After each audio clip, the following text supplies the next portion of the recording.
Ya, kita lanjutkan. Tadi kita sampai di predisposisi yang luka ya, baik luka terbuka maupun tertutup.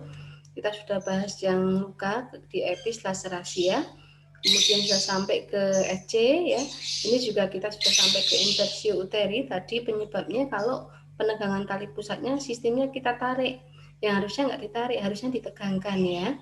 Kalau ditarik takut kondisi uterus yang lemah bisa tertarik ke bawah ke dalam vagina ya. Ini juga menimbulkan perdarahan yang hebat kalau inversi uteri ya. Kemudian ya, PTT itu juga harus di momen yang tepat. Kapan momen yang tepat untuk PTT? Momen yang tepat untuk PTT adalah pada saat rahimnya berkontraksi. Jadi makanya kalau kita PTT, tangan yang kiri harus meraba fundus, meraba suprasimfisis gitu ya. Pastikan bahwa fundusnya itu atau daerah fundus di atas suprasimfisis itu sedang berkontraksi. Kalau dia sedang berkontraksi, berarti dari uterus ada tahanan. Kalau kita lakukan penegangan, uterusnya tidak akan ikut ketarik ke bawah ya. Kemudian mungkin juga bisa tali pusat pendek ya, mungkin tali pusatnya pendek kurang dari 45 cm, bayinya banyak bergerak, kemudian ketarik ya. Paritasnya tinggi ya, ibu yang paritas tinggi ini berarti otot uterusnya diregang berkali-kali, hamil berkali-kali sehingga melemah seperti tadi kalau kita bayangkan balon tadi ya. Ya kalau ini diregang walaupun diregangnya nggak terlalu besar, tapi kalau diregang lebih dari 4 kali, 5 kali itu nanti melemahkan tonus otot juga ya. Untuk relaksasi ya, misalnya tadi diberikan relaksasi ini kalau diberikan anestesi pada saat SC ya, tonusnya lemah, dia ikut turun gitu ya. Akreta ini kalau penempelan plasentanya terlalu dalam, yang harusnya kalau plasenta itu menempelnya kan hanya di DC2 basalis ya, tapi dia bisa sampai otot gitu ya, hingga kalau dilakukan PTT dia bisa ikut turun ya. Anomali bentuk uterus sama kayak tadi ada septumnya gitu ya, kemudian ada fibroidnya ya. Penggunaan magnesium sulfat ini juga akan melemahkan tonus otot sehingga dia tidak bisa bertahan di posisinya ya, dia akan turun. Oksitosin ini maksudnya kalau ibunya diinduksi oksitosin ya, setelah bayi lahir, setelah plasenta lahir dan efek oksitosinnya menghilang, tonus ototnya akan melemah ya.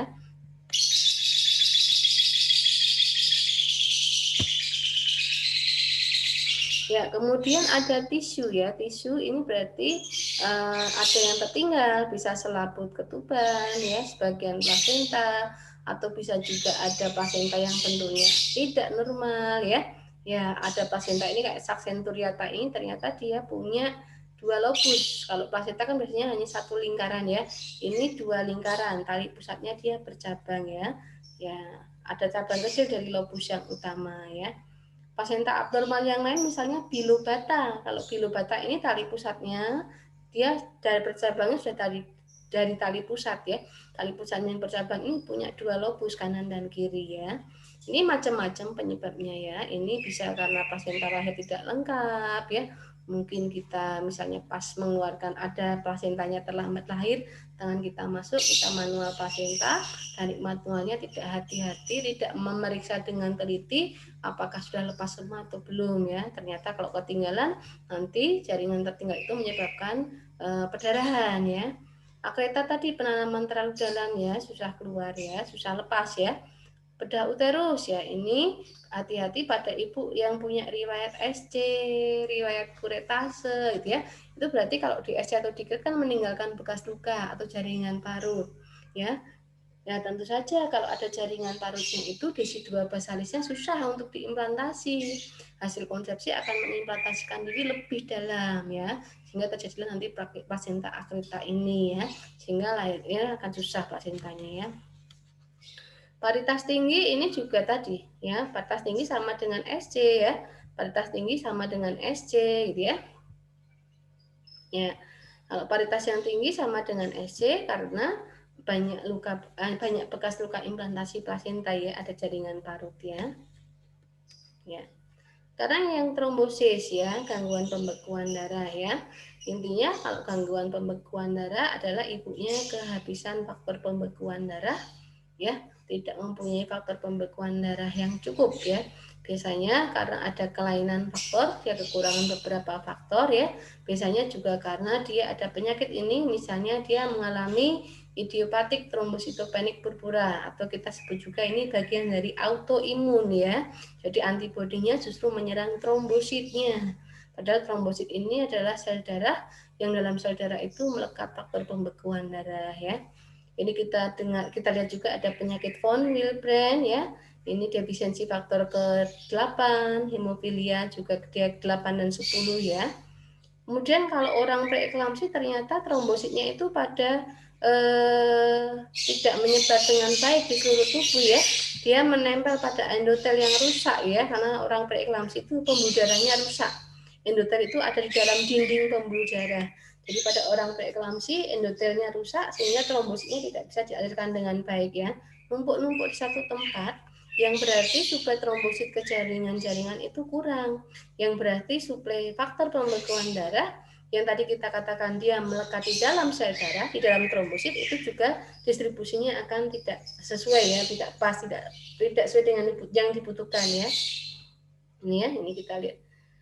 Infeksi yang berat ternyata juga akan mengganggu proses pembekuan darah ya. Faktor pembekuan darahnya akan terganggu ya. Abrupsio plasenta ini sama seperti solusio plasenta. Plasenta lepas sebelum bayi lahir, tentu perdarahannya itu akan sangat banyak ya. Perdarahan yang berlangsung banyak, perdarahan yang berlangsung lama juga itu akan menghabiskan banyak faktor pembekuan darah. Akhirnya faktor pembekuan darah yang diperlukan untuk menyumbat pembuluh darah di bekas implantasi plasenta itu akan kurang ya, sehingga ibunya akan mengalami koagulopati ya. Ini IUFD ini tadi yang kita bilang ada maserasi ya, masih ingat ya tadi kita bilang maserasi tadi ya, IUFD atau abortus yang nggak diketahui, jaringannya masuk ke pembuluh darah akan mengaktifkan faktor pembekuan darah sehingga justru ya pada suatu masa di bekas implantasi plasenta kita kehabisan faktor pembekuan darah ya.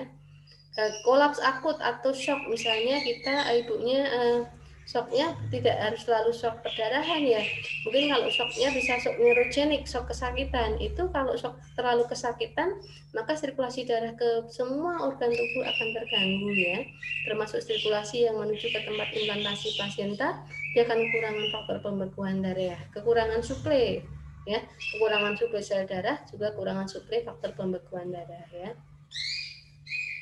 Oke, untuk diagnosisnya kita lihat ya, kalau yang atonia uteri ini setelah anak lahir, setelah plasenta lahir, kita akan melakukan masase 15 detik ternyata tidak berkontraksi atau lembek, berarti namanya atonia uteri. Kalau retensio sisa plasenta, ya plasenta belum bisa keluar setelah bayinya, setelah 30 menit dari bayi lahir ya. Kalau sisa plasenta, ini berarti ada yang ketinggalan, bisa selaput ketubannya, bisa kotyledonnya ya, atau bahkan darah bekuan ya, stol cell. Kita sebutnya darah yang bekuan di dalam uterus kita sebut stol cell ya. Ini biasanya kalau sisa plasenta ini perdarahannya nanti, kalau sudah hari ke-6, hari ke-10 ya, sertai dengan kelemahan kontraksi. Kelemahan kontraksi kita sebut dengan sub itu kan di bawah ya, subinvolution uteri. Kalau robekan jalan lahir ini biasanya ya segera, begitu robek keluar darahnya ya, warna darahnya merah segar ya. Kalau robekan biasanya merah segar, karena terutama kalau robekan yang dari vagina atau yang dari genitalia eksterna ya, karena tidak melewati banyak rongga ya, langsung keluar ya. Tapi kalau yang robek ini misalnya adalah cervix, mungkin dia perlu waktu yang cukup lama ya, karena dia harus melewati vagina untuk keluar ya. Darah yang bertahan lebih lama itu nanti akan mengalami proses koagulopati, proses koagulasi, proses pembekuan darah ya. Kalau ruptur uteri ya ini kita katakan adalah pecahnya uterus, robeknya uterus ya, perdarahannya segera ya, nanti darahnya akan masuk ke rongga abdomen sehingga kalau dilihat abdomennya ini akan menegang, membesar ya, tapi janinnya kalau yang di dalam rahim ini susah diraba, sudah hilang dia tenggelam oleh darah ya. Nyeri perut yang hebat pasti ya, bagaimana rasanya kalau uterus kita robek ya, pasti nyeri perut. Kontraksi ya, kalau uterusnya ini robek tentu tidak akan bisa berkontraksi ya, sehingga begitu dia robek tidak akan ada his ya, hisnya langsung menghilang ya. Inversi uteri ya, tadi ini kalau uterisnya ini turun ke vulva ya, fundus uterinya tidak teraba pada palpasi abdomen ya, turun dia uterusnya ada di vulva ya, di vagina, mohon maaf, uterusnya bisa turun di vagina, bahkan bisa keluar vulva ya. Nanti kalau fundusnya nggak teraba saat kita palpasi abdomen, kita akan mencoba melihat vaginanya. Nah, kemungkinan besar lumen atau rongga vagina ini berisi massa. Massanya adalah uterus tadi yang turun ke vagina ya. Nyerinya bisa ringan atau nyeri berat. Ya, nyeri ringan atau nyeri berat tergantung derajatnya inversi uteri ya. Pada inversi uteri yang komplit itu bisa tidak terjadi perdarahan. Komplit itu apa sih? Komplit kalau seluruh uterus itu turun ya, turun ke vagina atau ke vulva ya. Kemudian kalau yang tadi koagulopati atau trombin, tandanya adalah perdarahan tidak berhenti, encer dan tidak terlihat gumpalan darah karena tidak ada faktor pembekuan darah yang bisa bekerja ya. Gagal pada uji pembekuan darah, pada uji clotting ya, ini ternyata gagal menghasilkan bekuan darah ya. Faktornya banyak sekali tadi sudah kita bahas ya. Ya. Oke, untuk pencegahan perdarahan ya, hemorrhagic postpartum atau postpartum hemorrhagic ya. Nah, ini ada rekomendasi WHO yang harus kita pegang ya. Ini pemberian uterotonika harus diberikan pada partes kala 3 tentu. Semua ibu yang bersalin kala 3 harus diberikan oksitosin untuk mempercepat lahirnya plasenta. Tadi yang kita maksud dengan mengapa ya, kalau ini keliru berarti nanti manajemen aktif kala 3-nya terlambat, nanti bisa perdarahan. Nah, pemberian oksitosin di kala 3 ini tujuannya adalah mempercepat kala 3 ya. Obat terbaik untuk uterotonika ini adalah oksitosin ya, karena dia bekerja secara lebih cepat ya. Waktu onsetnya lebih cepat, bertahan dalam tubuhnya juga lebih cepat ya. Namun jika kita tidak bisa memberikan oksitosin, misalnya ibu mempunyai kontraindikasi penggunaan oksitosin, ibu yang memiliki gangguan diuresis ya, punya penyakit ginjal berat ya, ini sebaiknya tidak menggunakan oksitosin, kita akan ganti dengan ergometrin atau metil ergometrin ya, atau sintometrin, ini gabungan oksitosin dan ergometrin, atau prostaglandin, ini misoprostol ya, atau nama lain misoprostol ini adalah gastrul atau sitotek ya.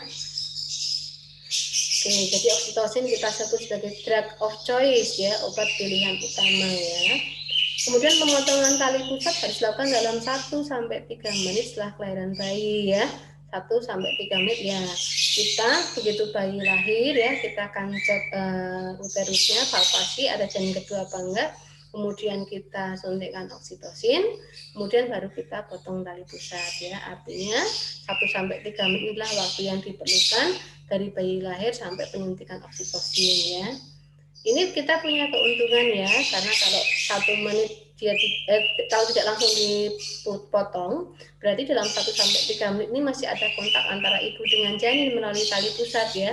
Berarti dalam 1-3 menit ini bayi masih mendapatkan aliran darah dari ibu, kira-kira 80 mili per menit ya. Jadi nanti bisa membantu bayi terhindar dari anemia neonatus ya. Kemudian, tapi kalau bayinya mengalami asfiksia ya, kita harus potong segera ya, tentu karena bayinya perlu pertolongan bantuan nafas ya. Oke, untuk persalinan pervaginam dan perabdomen ini sama-sama perlu dilakukan PTT ya. SC pun perlu PTT karena untuk mengetahui apakah sudah ada tanda pelepasan plasenta atau belum. Kalau ada nanti akan dibantu segera dikeluarkan gitu ya, agar tonus otot rahimnya tidak mengalami kelelahan ya. Kemudian ya ini PTT harus dilakukan oleh tenaga kompeten ya. Ya, maksudnya kalau kita ingin dikatakan kompeten untuk PTT berarti diingat tadi loh caranya melakukan ya, bahwa kita harus melakukan dengan cara penegangan bukan penarikan.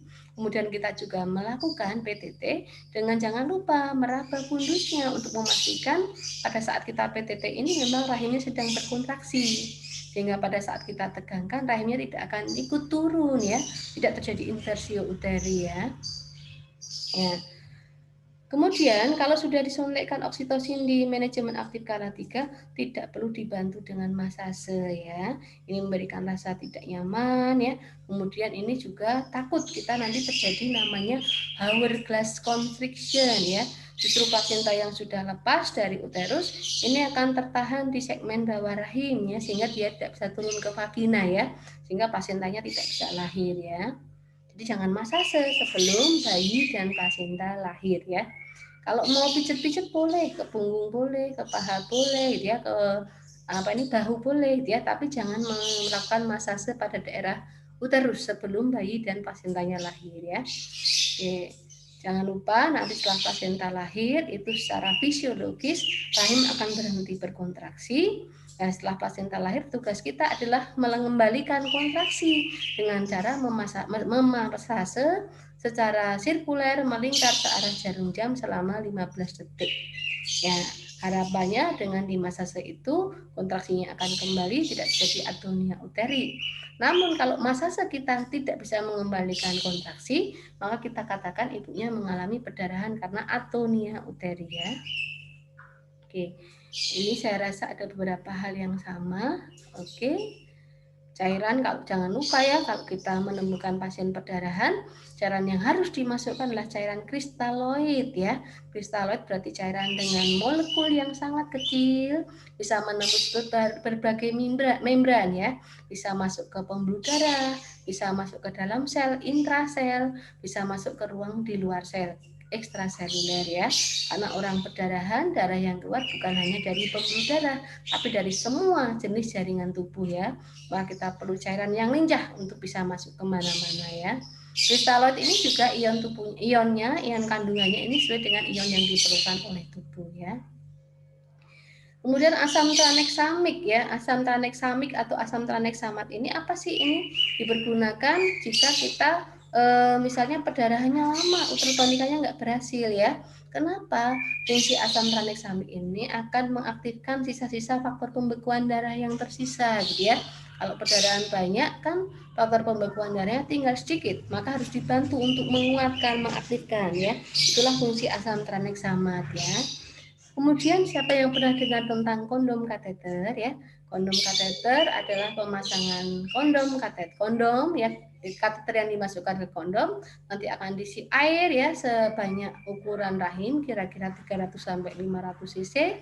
Nah, ini akan menekan seluruh luka bekas implantasi plasenta.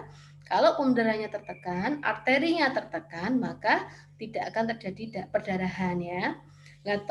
Kondom kateter ini dipasang, kemudian kita rujuk pasiennya ke rumah sakit ya. Oke. Dalam proses perjalanan intinya ya. Digunakannya untuk perjalanan merujuk ya.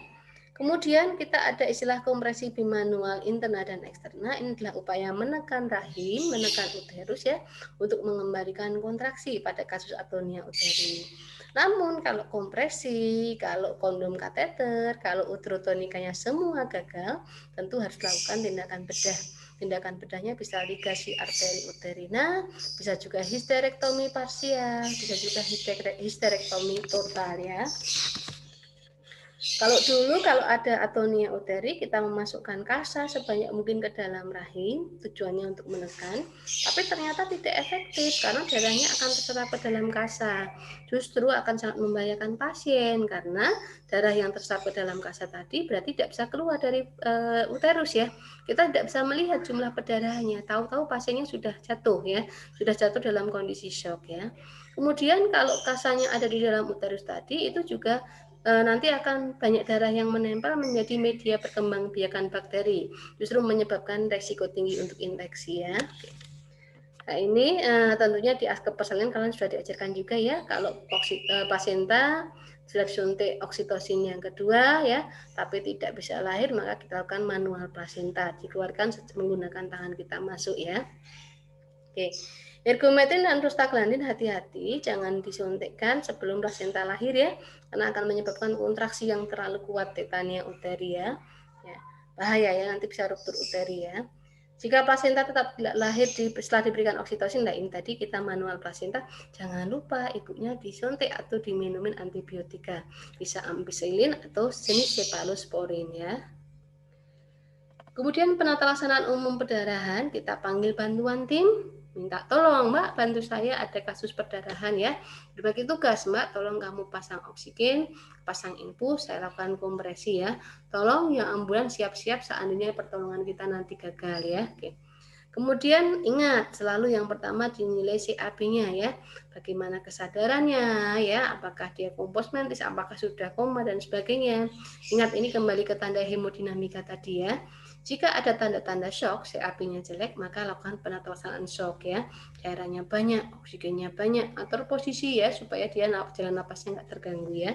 Diekstensikan ibunya, tapi jangan lupa ya, jangan lupa kita harus monitor untuk jumlah perdarahannya ya. Ya ini, kemudian pasien harus dipasang infus dengan jarumnya berukuran besar, apoketnya besar nomor 16 atau 18 ya. Diberikan NaCl atau RL ya, atau ringer asetat ya. Ya, jangan lupa saat pasang infus ambil sampel darah sedikit untuk pemeriksaan lab ya. Golongan darah, faktor pembekuan darah, hematokrit dan sebagainya ya. Nah, ini kita lihat apa sih ini? Oh, jumlah cairan kristaloid. Ternyata ini adalah penggantian. Berapa sih kita berikan cairan kristaloid ke ibu? Berapa yang kita infuskan ke ibu? Ternyata kita berikan 2 sampai 3 kali lipat dari jumlah kehilangan darah. Jadi misalnya ibunya kehilangan darah 900 mili, kita berikan 2000 sampai 3000 mili dan seterusnya ya. Ya. Di cek lab tadi banyak sekali yang dicek ya, intinya melihat apakah faktor pembekuan darahnya masih bagus ya, golongan darahnya ya, resus juga perlu diperiksa, jangan sampai darah yang kita donorkan punya resus yang berkebalikan dengan resusnya ibu ya, nanti akan terjadi incompatibility resus gitu ya, nanti mungkin sel darahnya ibu justru dihancurkan oleh darah yang kita masukkan untuk transfusi tadi ya. Ya ini kita awasi ya, urinnya harus dipantau sehingga pasien yang perdarahan wajib dipasang kateter Foley dengan kantong urin ya, untuk kita pantau bahwa produksi urin normal adalah 0,5 sampai 1 mili per kilo berat badan per jam atau sekitar 30 mili per jam ya. Transfusi darah jika Hb-nya di bawah 8 gram per sen, satu kantong darah menaikkan Hb 1 gram per sen atau hematokrit 3% ya. Jadi kalau kita ingin menaikkan Hb-nya misalnya dari 6 ke 9, berarti kita paling tidak memerlukan 3 kantong darah ya. Ya, ini penata laksanaannya ya. Ya, besok kita praktekkan ya. Ada kompresi bimanual internal, kompresi bimanual eksternal, kompresi aorta abdominalis, kita rujuk ya. Termasuk juga pemasangan kondom kateter ya. Kalau tidak berhasil semua, terpaksa tindakan bedah ya. Oke. Ini kalau kita penatasan yang spesifik untuk sisa plasenta, berikan antibiotika dulu, ampicillin ya. Kemudian kalau syarifnya terbuka, kita masukkan jari kita ke dalam, kita bersihkan jari sisa jaringannya ya. Kalau hanya bisa dilalui oleh alat yang kecil, maka kita sedot dengan AMP ya, vakum ya, kita sedot untuk kotorannya. Kemudian atau kita kuretase ya. Ya, ini inversio uteri kita masukkan kembali ya. Ya, suntikkan kita masukkan dulu, kemudian kita suntik 0,2 mg ergometrin agar kontraksinya tetap kuat ya. Kalau perlu di dalam vaginanya kita berikan tampon ya supaya dia bertahan di situ ya. Ya. Kalau hematom ini kita lihat ya, hematom adalah bekuan darah. Ini contoh hematom yang di vulva ya.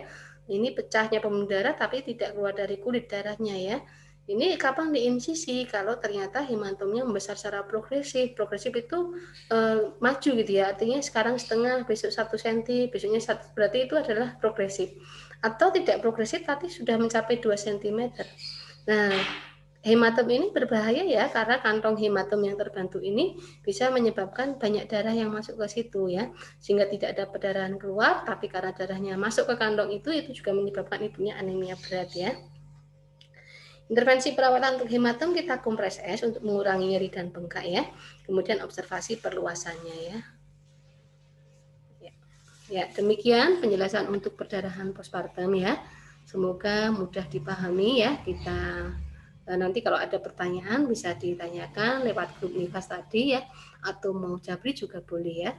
Terima kasih. Wassalamualaikum warahmatullahi wabarakatuh.